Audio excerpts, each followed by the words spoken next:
So, Michael, I mean, clearly this was not a psychotic break because Melissa is not psychotic, but she had that, I guess you could call it, psychotic episode at Target. Is that fair to say? Yeah, what's really interesting, I think, for all of us watching is that sometimes the genetic loading, the trauma, the childhood experience, all of that loads the gun, and then one experience, one stressor like the pandemic, that pulls the trigger.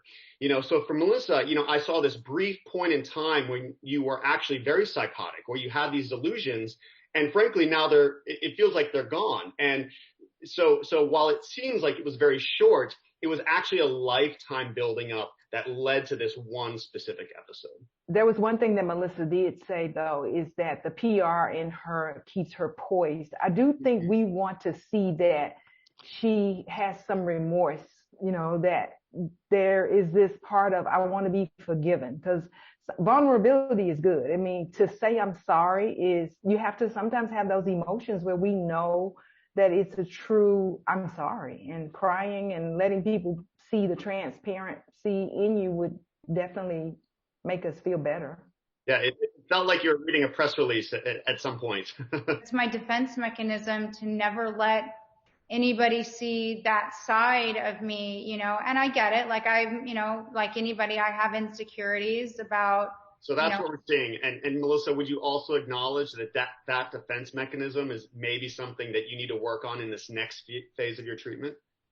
Absolutely. I mean, I do go into those, easy reactions of just, putting up walls and, this is my polished face and this is my professional demeanor. And that makes so much sense. And, the other thing that I think is really interesting is that people who tend to fall prey to conspiracy theories, they tend to use a lot of black or white thinking. They tend to compartmentalize, and this is my PR face and this is the rest of me, right? So it's this very dichotomous way of being in the world. So I think that's the other thing that we're seeing that I think helps all of us to maybe have some gray area compassion for you. Again, we don't agree with what you did. We don't agree with how you hurt people, but we can maybe also have compassion for the little girl in you who is very hurt. And underneath this very poised mask you wear, I think right now, that there is somebody who is very, very much hurting inside.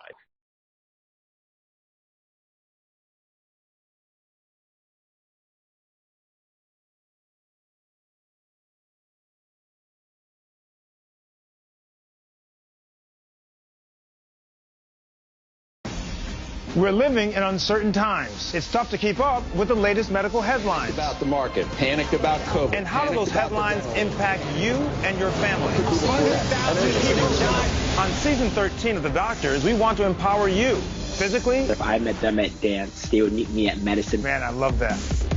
Emotionally. If I can change my thoughts, I can change my feelings. And medically. He doesn't have his mask up, which is not a good thing.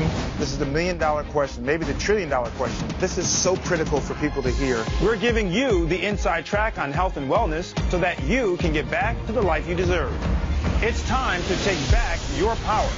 The Doctors, now more than ever. Premieres September 21st.